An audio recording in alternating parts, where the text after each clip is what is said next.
그 특별사법을 여러분이 보시면 거기서 상법에 관한 설명이죠. 물론 민법의 특별법이 상법만 있는 것은 아닙니다. 그런데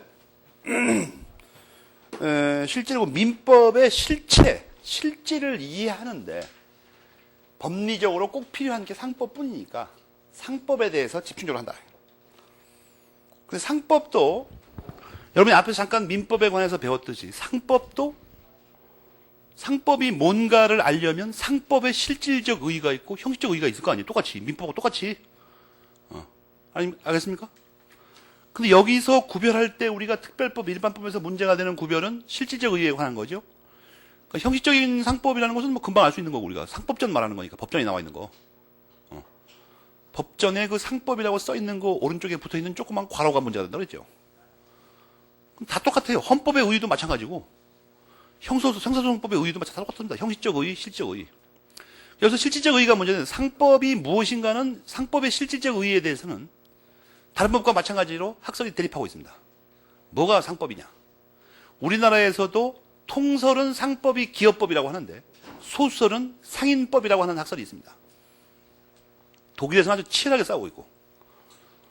근데 현재 우리나라의 통설은 상법은 기업에 관한 법이라는 겁니다. 그래서 그걸 전제로 설명하고 계시죠? 맨 밑에 괄호 2번 문단을 보시면 그 전에 그 괄호 1번에서 조금 전에 말씀드린 상법은 기업에 관한 법이다. 기업에 관한 설명되어 있죠. 그래서 여러분이 기억할 건 상법이 기업법이라는 전제에서 설명하는 겁니다. 알겠습니까? 그러니까 상식하고는 많이 다르죠. 상법 그러면 상인들 사이에 적용되는 법 같은데 그런 거 아니에요. 기업에 관한 법이라고요. 상법은. 우리나라의 압도적인 다수설입니다. 그러면 상인은 빼는 거냐? 아니요. 기업의 주체가 상인이죠. 여러분 그 밑에서 세 번째 줄에 나와 있죠. 상인은 기업의 주체를 말합니다. 그러니까 우리나라의 학설 대립은 뭐냐면 상법이 기업의 주체에 관한 법이냐 기업에 관한 법이냐 그 싸움이 이렇다면. 그런데 지금 이제 그거는 거기 부수적으로 기억하면 되고 뭐가 핵심 포인트냐면 상법과 민법은 뭐가 다르냐는 거예요. 뭐가. 이때 그 페이지의 메뉴의 첫째 문단이 있죠. 첫째 줄. 우리가 찾아야 될 건 뭐예요? 사람, 장소, 사항만 검토하면 됩니다. 그 중에 어떤 게 한정이 있냐 없냐 그것만 따지면 되죠. 그것만. 그래가지고 사항의 한정이 있다는 거죠. 사람하고. 그러면 뭐가 다르냐 이거예요. 민법의 일반 시민하고 이 상인하고는 뭐가 다르냐 이거예요. 주체하고는. 상인하고는. 기업의 주체. 그게 9페이지 첫째 문단까지 나와 있죠. 뭐가 다른 거예요? 8페이지 맨 밑에 보시면 이윤의 추구와 타산으로 밤낮을 보내며 이렇게 나와 있죠. 이거 뭐야? 빈정거리는 거 같지 않습니까? 돈에 환장을 했다 뭐 그런 얘기죠 이거. 밤낮으로 그냥 그것만 따기만 따요. 수판 들고. 그 얘기예요 진짜로. 그러니까 어떤 그 냉철한 그 수학적 사고방식에 기초를 두고 그건 뭐라고 표현했습니까? 첫째 줄에 합리적으로 행동한다. 합리적으로 행동을 해? 이게 이제 여러분이 아직 숙달이 안 돼서 그러는데 합리적이라는 단어가 나오면 말이에요. 합리적이면은 문제가 되는 게 하나 있죠. 합리적이기만 하면 문제가 되는 게 하나 있어요. 뭐예요 그게? 배워도 모른다 이거. 7페이지 맨 밑을 보고 한번 따져봐요. 7페이지 맨 밑.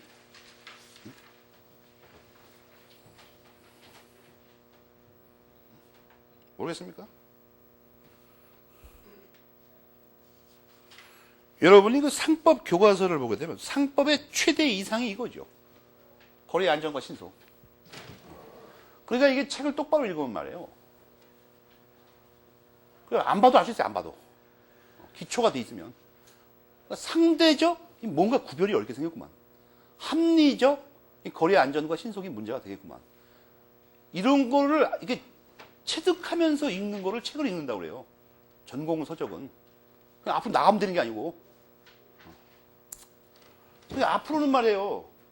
상대적이라는 말이 나왔는데도 세상은 상대적이구나, 이거.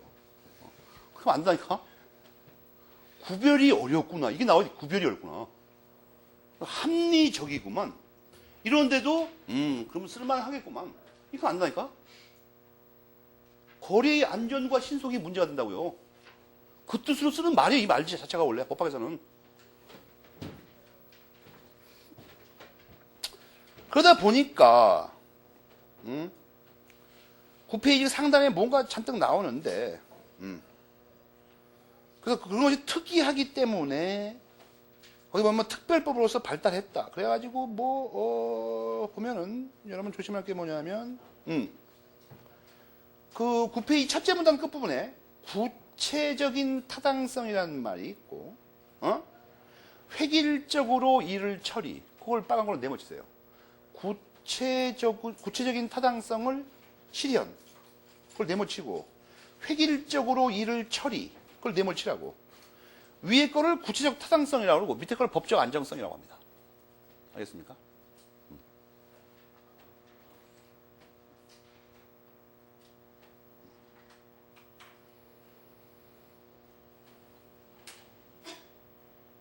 이 두 가지는 말이에요.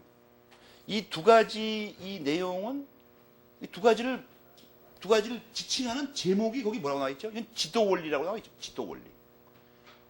그러니까 사법의 지도 원리는 이 두 가지가 있어요. 두 가지. 사법의 지도 원리. 이 지도 원리입니다. 구체적 상성과 법적 안정성은. 오늘 나눠준 큰 프린트 1페이지 그 박스 안에도 그런 말이 나오죠. 응?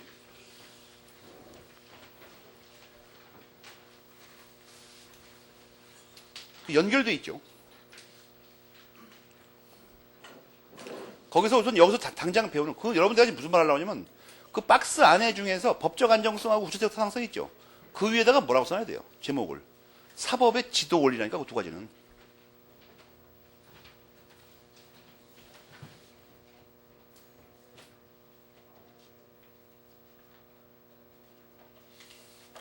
그런데 이렇게 차이가 있지만 말이에요. 사실 이걸 차이라고 할 수도 없어요. 왜냐하면 이제 지금은 좀 왔다 갔다 하니까 처음에는 좀 헛갈리죠. 뭐 학생들이 주로 불평하는 게 그거더만. 처음에 한 며칠 동안은 하도 선생님이 책을 왔다 갔다 해가지고 정신이 혼미하다는 거예요. 그 정도라면 딴 거 하는 게 빠르죠. 응? 딴 거. 이렇게 뭐 왔다 갔다 안 하는 거 그냥 뭐 가만히 앉아서 차례대로 나가는 거. 지금 우리가 이게 왜 중요하다고 생각하냐면 여러분 교과서 42페이지에 메뉴에 세 줄만 읽어봐요. 교과서 42페이지에 거기 꺾으면 괄호표로 나와버리죠 아예. 구체적 타당성하고 법적 안정성 말이에요. 그러니까 이게 별 볼 일 없는 걸 내가 강조하는 게 아니에요 지금. 계속 말썽을 이렇게 이게 계속 상소법 끝까지 이 두 가지는. 왜냐하면 그래서 프린트물 해도 박스까지 쳐놨죠 내가. 그 흐름을 정확히 알아야 되기 때문에. 그런데 지금 이 중요할 뿐만 아니라 42페이지의 맨 밑에 두 줄만 읽어봐요. 교과서. 곽윤식 선생님은 민법에서도 법적 안정성을 강조한다고 돼 있죠. 이걸 알고 앞에 걸 읽어야 돼요. 그러니까 9페이지 첫째 문단은 사실 그렇게 큰 차이가 나는 게 아니란 얘기죠. 9페이지 첫째 문단은 사실 그걸 가만히 보면 42페이지하고 비교해보면. 그렇지만 차이 나는 게 그렇다면 뭐예요? 민법의 가족법에서 안 그렇다는 거죠 지금. 그래서 상법에는 그런 게 없으니까 그 정도 차이밖에 없어요. 그거에다가 그 밑에 문단에 9페이지 그 괄호 3번 문단에 말이에요. 거기 어디였어요? 두 번째 줄을 보면 공통점이 또 하나 나오죠. 뭐예요? 둘 다 경제생활을 규율한다는 겁니다. 민법도 재산관계, 재산법에서는 경제생활을 규율하죠. 머니관계.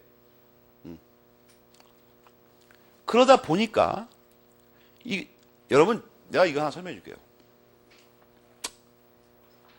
계속 지금 이 논술 구조가 동일한 걸 못 느낍니까? 동일하죠. 뭐를 구별하는데 어렵다고 그래놓고는 잘 안 된다는 얘기죠 지금 계속. 지금 여기 공통점이 나왔다는 건 뭡니까? 이 구별 잘 안 된다는 거죠. 공통점이 많다는 건 구별 안 된다는 거죠 지금. 그래서 아까 미리 앞에서 교과서에 나왔지만 무슨 말 했죠? 구별을 부정하자는 말도 있어요. 그러니까. 구별할 필요가 있냐, 그렇다면. 같은 걸 다루는데. 여러분, 지금 이게, 이 법학책이, 이 표준 교과서는 이런 게 좋은 점인데, 이걸 익숙하게 정말 재밌게 잘만 읽으면, 이거 왔다죠, 왔다. 뭐냐면, 이게 되게 쉬운 거, 이거. 똑같은, 여러분, 이게, 두 개는 다르다. 근데 구별이 좀 어렵다. 그래도 우리는 밥 먹고 할 일 없이 악착같이 구별해야 된다. 그런 거 계속 그냥. 그리고 시험에 물어보는데 계속. 그거 아는가? 5페이지 두 번째 문단 첫째 줄 봐봐요. 부정설이 있잖아, 거기 부정설. 5페이지 두 번째 문단 첫째 줄 읽어보라고. 부정하는 학자, 학파도 있다니까, 아예. 학파가 있어요, 거긴. 학자가 있는 게 아니라. 그런데 9페이지 괄호 3번도 그 얘기죠. 부정하고 한꺼번에 같이 쓰세요, 같이. 법전을 합쳐놨어, 그냥. 구별 안 하고.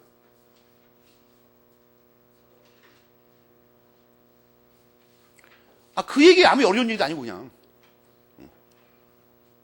공법과 사법의 구별을 부정하는 거나, 민법, 상법 구별 안 하고 그냥 같은 법에다 만들어 놓은 건 똑같은 얘기죠, 그냥. 9페이지 괄호 3번 알겠습니까? 그런데, 우리가 앞에서도 부정하는 것도 있지만, 부정까지는 못한다고 그랬죠. 부정까지는 못해요. 그 대신 이게 융합하는 현상 정도는 있어요. 사업법 같은 거. 9페이지에서도 부정까지는 아니고 우리 민법에서는 무슨 일을 한다고 되어 있습니까? 민법의 상화가 있다니까, 거기. 보이죠, 교과서에. 그건 메모리펜 쳐야 되죠. 빨간 줄 치거나. 민법의 상화. 민법의 상화라는 거가 있고, 그 밑에 깨알 글씨에 조문이 3개 나오죠. 그것을 시험에 냅니다. 민법의 상화에 해당하는 게 뭐냐, 이렇게. 여러분은 그 법전 찾아가지고 집에 가서 말이에요. 그 법전 표제는 알고 있어야 되죠. 그 숫자는 여러분 못 되니까, 틀림없이. 여러분 법전 표 보면 다 조문마다 제목이 있죠. 그 정도는 알고 있어야 됩니다. 민법의 상화가 뭐뭐 있다, 우리 민법에. 알겠습니까? 공부를 그렇게 하는 거예요, 찾아서. 그래가지고, 또 시험에 이런 것도 나옵니다. 비열한 문제도 하나 있는데. 초학자가 이런 걸 눈여겨 안 봐요. 그러다 보니까 갑자기 문장에다 뭐라고 쓰면 상법에 민법화 이런 거 써놔요. 느닷없이. 깜빡 속아 넘어갑니다. 깜빡 속아서. 그 올바른 말인 줄 알고. 분명히 이건 민법의 상법화 또는 민법의 상화라고 돼 있어요. 더 웃기는 건 뭐냐 하면 기출문제도 있죠. 다음 중 민법의 상화와 관련이 없는 것은 있냐고 여기 설명을 반대로 해놔요. 교과서에 보면 설명이 뭐라고 돼 있습니까? 민법의 상화가 상법의 규정이 민법에 들어간다는 거예요? 민법의 규정이 상법에 들어간다는 거예요?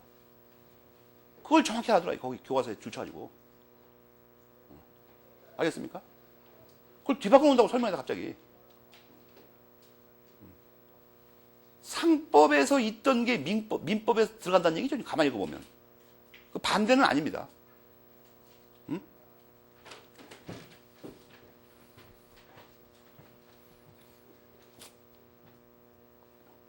알겠어요? 그런 것만이 논점입니다, 여기서는. 다른 건 별로 없고. 그 다음에 이제 실체법이다. 세 번째, 실체법이다. 실체법의 반대말은 절차법입니다, 당연히. 이거 약간 어려운데 말이에요.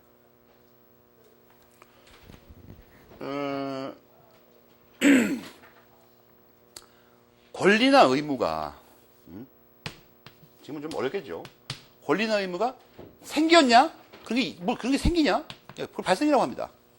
그 다음에, 혹시 또 없어졌냐, 그게? 이런 걸 다루는 거 있죠. 생겼냐, 안 생겼냐? 그게 있는 거냐, 없는 거냐?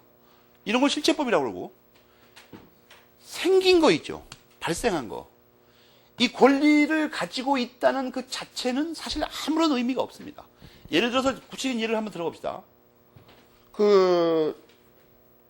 750조를 이렇게 펴봐요, 법전에서. 750조. 없는 사람은, 오늘 없는 사람은 옆에 사람도 좀 봐, 좀. 법전도 안 들고 강의를 들어온 사람이 어디 세상에.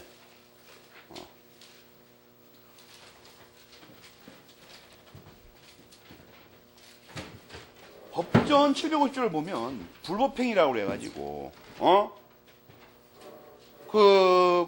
위협하게 고의 또는 과실로 타인에게 손해를 끼치는 그 손해배상 책임이 있다고 써있죠, 거기. 그거에 해당되는 아주 일상적인 일 중에 하나가 뭐냐 하면, 남을 두둑에 패가지고 이빨을 한 3개 부러뜨려 놓는 거예요. 특별한 이유 없이. 응? 특별한 이유가 있으면 이빨을 부러뜨려도 괜찮아요. 특별한 이유가 있으면. 그게, 답업전이었어요, 여기는. 거의 그 고시 문화의 건달화가 이루어지고 있어요, 지금 보니까. 법전 안 보는 건 요즘 또 심하죠. 여러분 761조를 보면 정당방위나 긴급피난의 경우에는 남의 이빨 부러뜨려도 괜찮아요. 정당방위나 긴급피난. 지금 어떤 놈이 그 폭탄을 등에 업고 말이에요. 사람이 많이 사는 저 삼성동의 그 무역회관 빌딩으로 들어가고 있어, 지금. 근데 그 옆에 있던 용감한 고시생 하나가 그놈의 턱을 날려가지고 이빨을 세게 부러뜨려 놓고 기절시켜가지고, 구했어요, 그 빌딩을. 그럴 수 있죠. 그 폭탄 들고 갔던 놈의 이름은 빛나전이에요. 한자로. 구할 수 있는 거 아니고. 그럴 때 이빨 부러뜨린 건 안 물어줘도 된다니까. 근데 그런 761조 같은데 해당되지 않는 거 있죠. 209조나 760조 해당되지 않는 경우에 남의 이빨을 부러뜨리면 750조에서 손해배상을 해준다고. 그럼 맞은 쪽에서는, 이빨 부러진 쪽에서는 손해배상 채권이라는 권리를 갖게 됩니다. 750조에서. 그런데 남산 타워 꼭대기 올라가가지고 나는 손해배상 채권을 얻었네 소리 질러보니 아무도 안 생겨요. 손해배상 채권이 정말 의미가 있으려면 그 때린 놈이 그걸 채권을 이행을 해야 돼. 이행을. 금전 채권으로 갚는 것이 원칙이니까 돈을 나한테 줘야 이게 의미가 있는 거지. 그저 여기다가 대문짝만하게 그 명찰로 손해배상 채권 생겼네 이라고 다다니면 아무도 안 생기니까 머리만 아프지.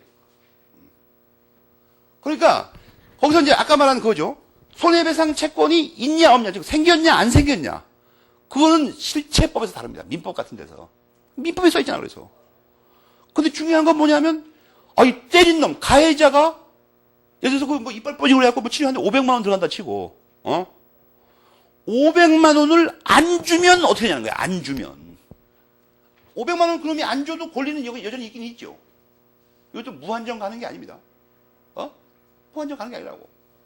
여러분 권리를 그놈이 안 주는데 언젠간 주겠지 이러면 안 돼요. 162조에 또 어떤 말이 있어요. 10년 동안 넘어가 버리면 끝이야 또. 그죠? 10년도 안 되죠. 그 앞에 단기에 걸리죠 이건. 그래가지고 여러분 그 162조는 일반 소멸시효고 정확하게 750조 거는 763조가 있죠. 766조. 766조에 몇 년이라고 써 있어요.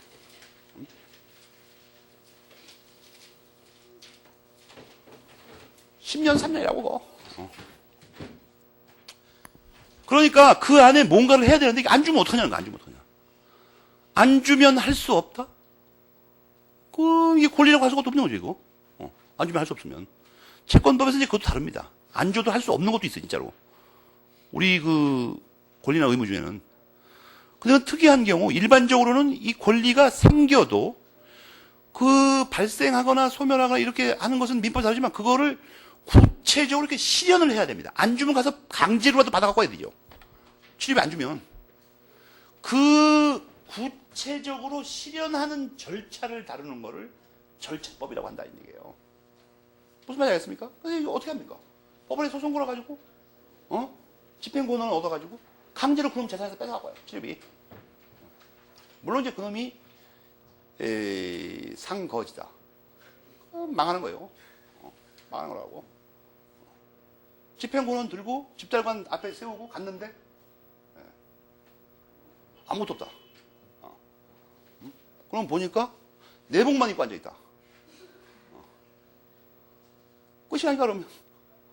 하지만 대부분의 경우에는 재산이 있으니까 그걸 받아야 된다.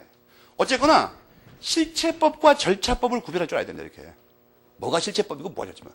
그거를 어렵게 표현을 하면 교과서처럼 된다. 교과서처럼. 와서. 알겠습니까? 지금 설명한 걸 문장으로 이렇게 좀 복잡하게 설명하면 거기 나오잖아요. 그 로마적 1번에. 그럼 민법은 이 중에 어떤 거냐, 이게. 밑에서 세 번째 줄 나오죠. 민법은 실체법에 속한다. 왜냐면 어떻게 실현하는가는 묻잖아요. 그런데 이것도 세밀하게 시험 문제 복잡하게 내려면 될 수 있어요. 뭐냐면 여러분이 389조를 보면 강제집행에 대해서 나와 있어요. 이상하게. 민법 389조에.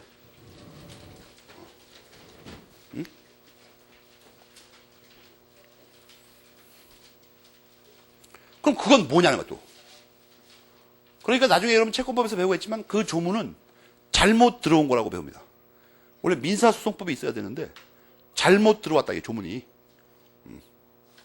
법률한테 잘못해가지고. 원래 민사집행법에 들어가야 되는 거죠. 강제행위 하는 거예요, 이거. 그런 식으로 오늘 차차하고 나중에 보기로 하고 여기서 일단 개념을 구별하는데 민법은 실체법이다. 그래서 권리나 의무의 발생, 변경, 소멸만 다룬다 이거예요. 그걸 어떻게 실현하느냐는 다루지 않는다는 거예요. 그다음에 마지막으로 이제 행위 규범, 재판 규범이 나옵니다. 행위 규범, 재판 규범. 요새 참 내 억지로 만든 모의고사 같은 거 보니까 교과서 그 10페이지에 그 위에 작은 글씨 있죠. 거기 보면은 그 중에서 뭘 또 시험 문제를 억지로 만들라고 했더니 거기 그 작은 글씨 네 번째 줄에 부동산 등기법이 지금 매우 중요한 겁니다. 물권법에서. 부동산 등기법을 뭐 절차법이라고 하는 소설이 있다, 뭐 실체법이라고 하는 소설이 있다, 이런 거 나와요. 유사책의 저자가 이걸 실체법이라고 하죠.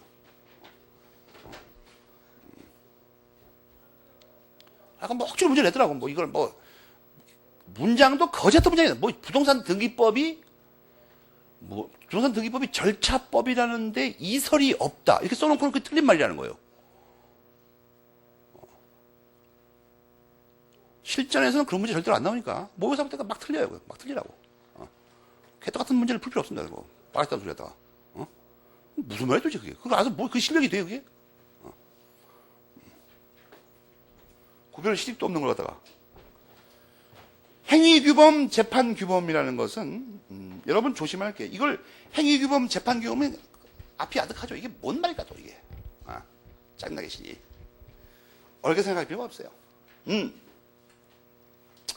거기 한 5줄을 잘 읽어보면 행위규범이라는 말은 국민을 대상으로 하는 법이라는 얘기고, 재판규범이라는 말은 법원만 다루는 법이다. 그 말이죠 지금 가만 보니까.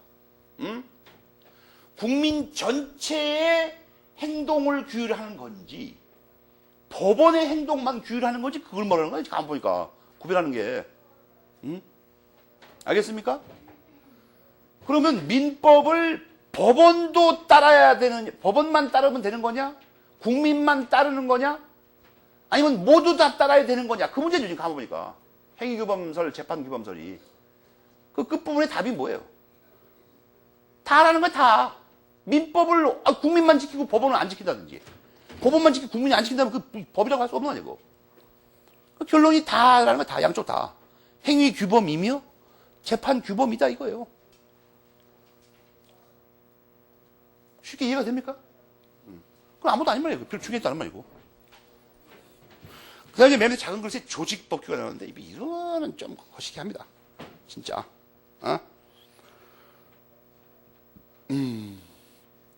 괜히 이게 어렵게 예전에는 이걸 땄습니다, 예전에. 지금은 의문의 여지가 없어요. 그럼 11페이지의 마지막으로 이제 실질적 의의 민법과 형식적 의의 민법, 아까 잠깐 우리 땡겨서 봤는데,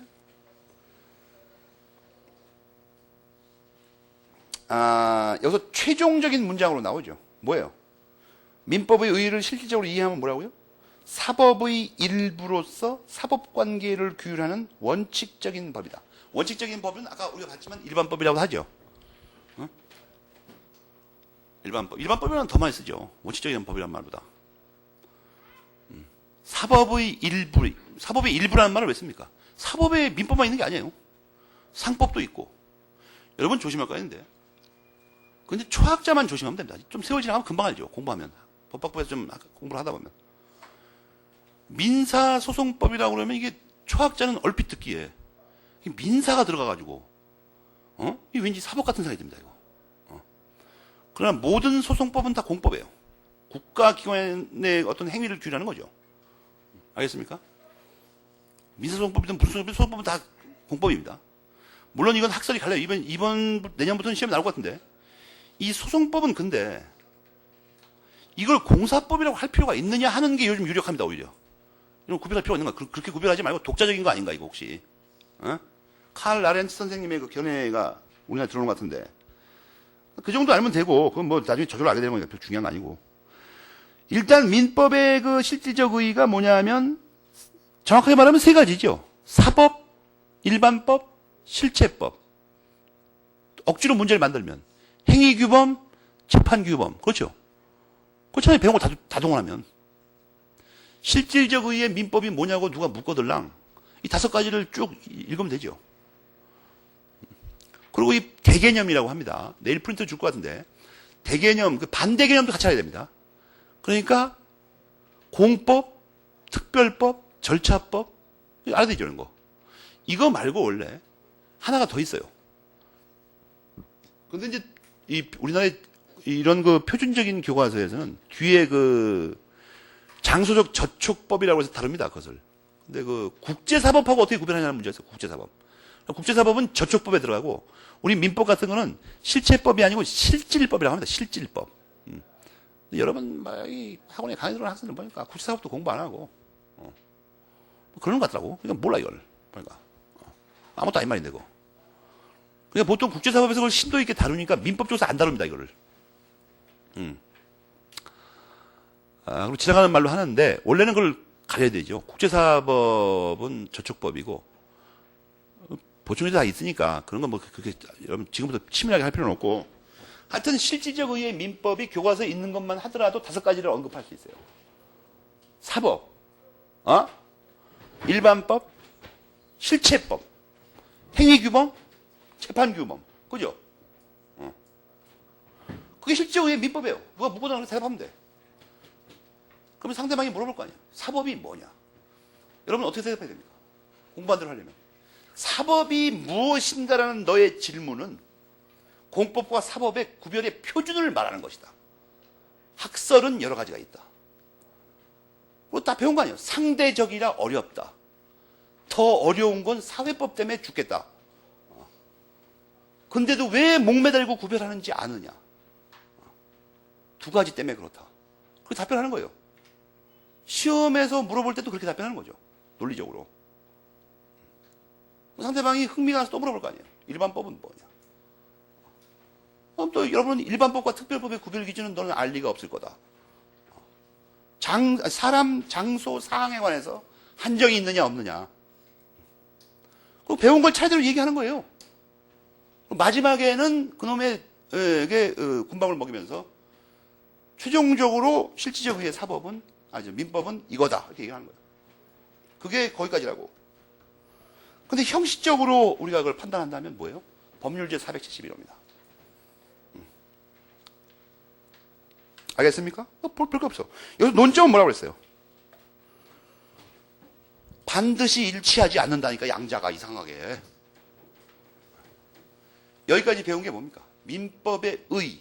민법이란 무엇이뇨? 이걸 배운 거죠. 민법의 의라는 게.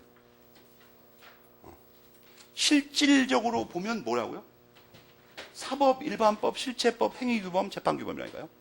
형식적으로 보면 법률제 471호입니다. 물론 많이 개정됐어요. 그거를 11페이지에 11페이지까지. 알겠습니까? 그거를. 오늘 강의 여기까지 하고요. 내일부터 올 때는 말이에요. 프린트를 반드시 체크하고, 없으면 사무실 직원한테 얘기해요. 그 다음에 뭐냐면, 한 10분씩 일찍 와서, 복수 문제를 나눌 테니까 계속. 그걸 좀 풀어보라고, 그걸. 알겠습니까? 공부를 안 할 거면 때려치고요. 할 거면, 죽기를 안 하고 해야 됩니다. 하는 동안에는. 적당히 그냥 비슷하게 하고, 민법을 그렇게 이해할 수가 없어요. 그 대신 한 가지 확실한 것은, 여러분이 생각한 것보다는 훨씬 쉽습니다, 이게. 실제 내용은. 아무것도 없어요. 여러분 일상적인 생활에 관한 거니까. 오늘 여기까지 하겠습니다.